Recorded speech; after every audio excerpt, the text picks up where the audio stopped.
Hello बच्चों। जैसा कि आपको पता है अब एग्ज़ाम आ गया है पास में। तो ये 10th वालों के लिए है कि उनको अब लास्ट जो भी 15 डेज 10 डेज बचे हुए हैं उसमें हम क्या करना पड़ेगा हमको।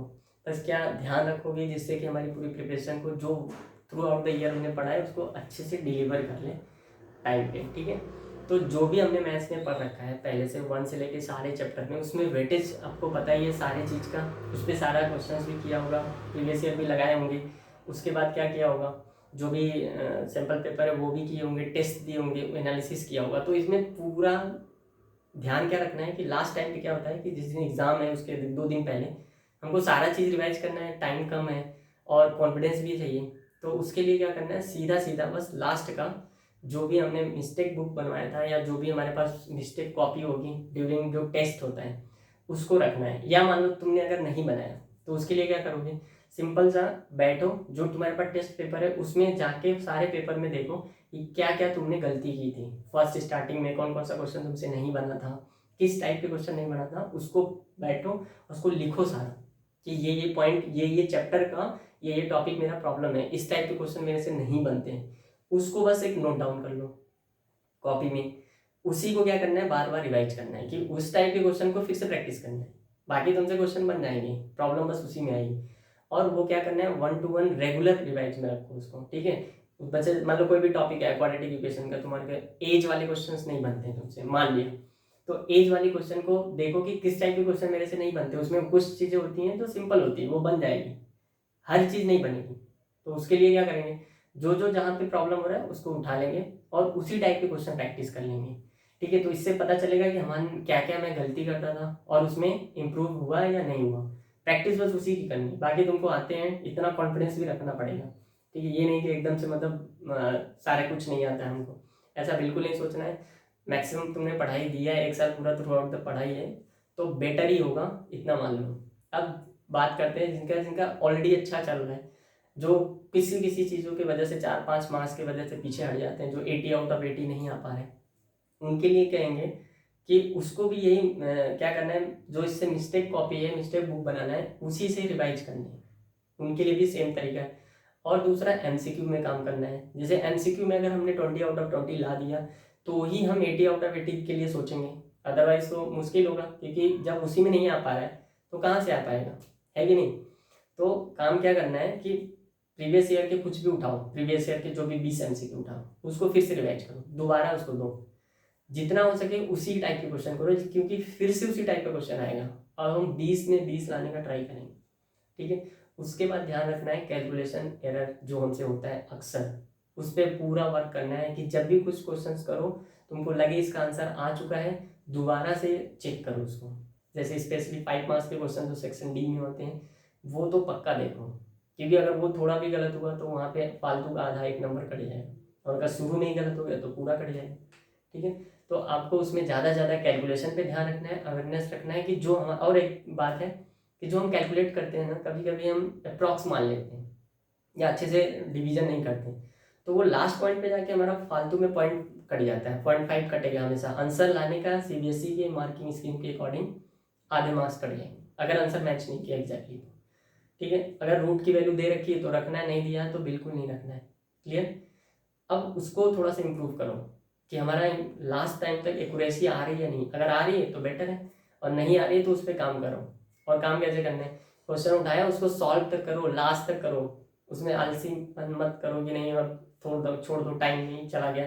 दूसरा टाइम मैनेजमेंट भी मैंने बताया था, उसको ये याद कर लो कि कैसे हम टाइम को मैनेज करेंगे। तो सेक्शन वाइज टाइम क्या करना है, डिवाइड करना है। जैसे सेक्शन ए है, अब 20 एमसीक्यू आ रहे हैं तो 20 एमसीक्यू में तुम्हारे कितने टाइम लगने चाहिए, अगर तुमने ढंग का प्रैक्टिस कर रखा है तो ज़्यादा से ज़्यादा 20-25 मिनट में हो जाने चाहिए।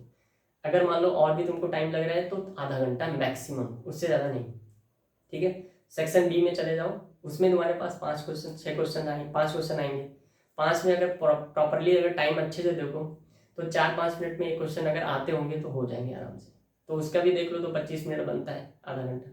ठीक है। यानी 1 घंटे पे अप्रॉक्स हम सेक्शन बी तक खत्म कर लें ईजिली, आराम से, अगर हम पूरा क्वेश्चन अटेम्प्ट किए पूरा अच्छे से आता है तो। अदरवाइज तुम आगे हो तो भी अच्छी बात है, या पीछे हो तो आधा एक क्वेश्चन ही होना चाहिए, ज़्यादा नहीं, 1 घंटे में।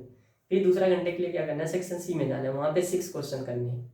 6 में से तुम्हारे पास टाइम सोचो कि थोड़े से ज़्यादा भी लिखने होते हैं सेक्शन सी में, तो ऑब्वियस है कि तुमको टाइम थोड़ा ज़्यादा देना हो। तो मान लो 5 मिनट दो तो भी आधा घंटा भी हुआ, ठीक है। तो किसी में ज़्यादा लगेगा, किसी में कम लगेगा, क्योंकि हो सकता है किसी में कम लिखना हो।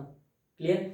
तो कम लिखना है तो उसका वाला टाइम दूसरे वाले में ज़्यादा किसी में लग रहा होगा उसमें दे देंगे। क्लियर। वहाँ से हम पूरा अच्छे से आधा घंटा के अंदर ट्राई करेंगे कंप्लीट हो जाए, थोड़ा 5 मिनट आगे पीछे मान के चलो प्लस माइनस।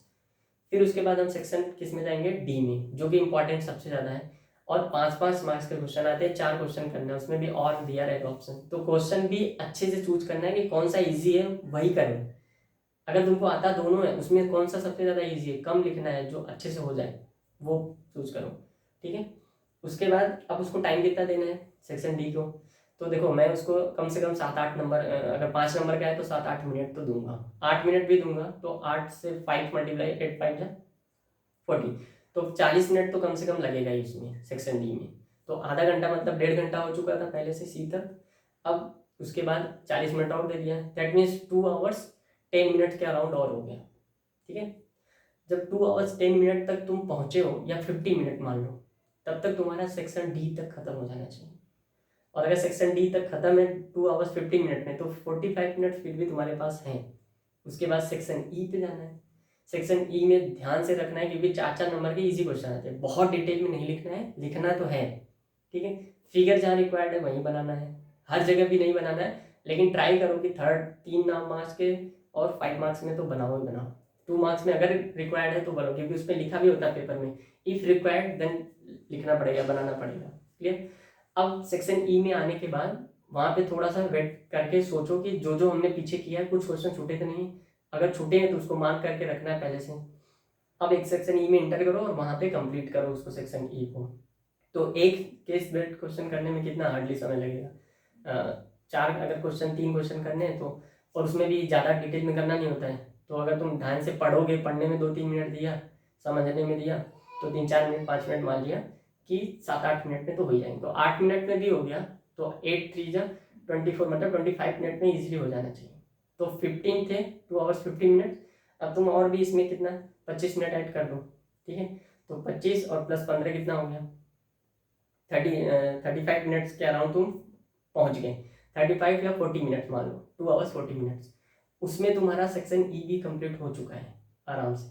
अब 2 आवर्स 40 मिनट्स या 45 मिनट भी ले लो, तो भी हमारे पास 15 से 20 मिनट बचते हैं, जिसको हम फिर से क्रॉस चेक करेंगे, या एमसीक्यू में कुछ छूटा है, या फिर सेक्शन किसी पे भी सेक्शन में जो छूटा है उसको जाके फटाफट जल्दी जल्दी कर लो, 5 मिनट में 10 मिनट में। क्लियर। ज़्यादा भी नहीं छोड़ना है, क्योंकि अगर उधर टाइम मैंने दे दिया है, अगर तुम उधर छोड़ रखे हो तो वो टाइम तो इधर बचा है और जल्दी खत्म हो जाएगा 2 घंटे के पहले, ठीक है। अदरवाइज पूरा करते हुए आ रहे हो तो ऑब्वियस है, अच्छी बात है। और पूरा 1 से लेकर स्टार्ट करो, बीच में जितना तुमको लगता है कि थोड़ा बहुत जगह छोड़ देनी चाहिए। 2 मार्क्स का क्वेश्चन है तो कितना जगह लेगा, तो उससे एक अच्छा कंटिन्यूटी बना रहता है, टीचर्स को मार्क्स देने में प्रॉब्लम नहीं होती। अदरवाइज कभी कभी पहले लिख दिया, कोई सेक्शन एक उठा के बाद में कर रहे हो, तो उससे क्या होता है, मार्क्स कभी कभी गलत भी मिल जाते हैं, जल्दीबाजी में हो सकता है पॉसिबिलिटी, ठीक है। तो उसको ध्यान रखना है। टाइम का जैसे जैसे बताया मैंने, वैसे वैसे टाइम बराबर करो, मैनेज करो, उतने में करो। और उसके बाद अगर तुमको लगता है कि ये इतने में हो गया, अब भी टाइम बच रहा है, तो क्या करो, आराम से थोड़ी स्पीड कम कर दो, धीरे धीरे समझो, और बाकी रिवाइज कर लो, खासकर सेक्शन सी सेक्शन डी, उसको बढ़िया से रिवाइज करना है, एक भी क्वेश्चन नहीं छूटना चाहिए। और क्या नाम है, सेक्शन ए को भी, क्योंकि एमसीक्यू है, तो अगर सोचो 1 नंबर के क्वेश्चन भी गलत हो रहे हैं तो क्या फायदा है उसका। तो उसमें ट्राई करो कि 90-20 कम से कम करोगे, तब 80 आउट ऑफ 80 चांस बनेगा, ठीक है। और क्वेश्चन पे उसके एक्यूरेसी पे काम करोगे। राइटिंग अच्छी होनी चाहिए, मैंने हमेशा बोला है, जितना अच्छा तुम लिखोगे, जितनी अच्छी रिप्रेजेंटेशन होगी, वो कम से कम 2 से 4 मार्क्स ऐड कर देगी तुमको, अगर कहीं पे लैक हो रहा होगा तो। और बाकी सही कर रहे होगे तो अच्छी बात है। तो बस इतना ही करेंगे, ज़्यादा सोचना नहीं है, जितना बचा है उसको रिवाइज करना है, हर सब्जेक्ट में ऐसे करो। मैथ्स में स्पेशली इसी तरीके से जाओ, टाइम मैनेजमेंट करके एंड बेस्ट करो, क्योंकि पूरा टाइम पढ़ाई किया ही है, तो लास्ट टाइम के लिए इतना सोचना नहीं है, जितना है रिवाइज करते जाओ, फॉर्मूला याद रखो अच्छे से, ठीक है। फिर मिलते हैं, होप कि अच्छा हो एग्ज़ाम।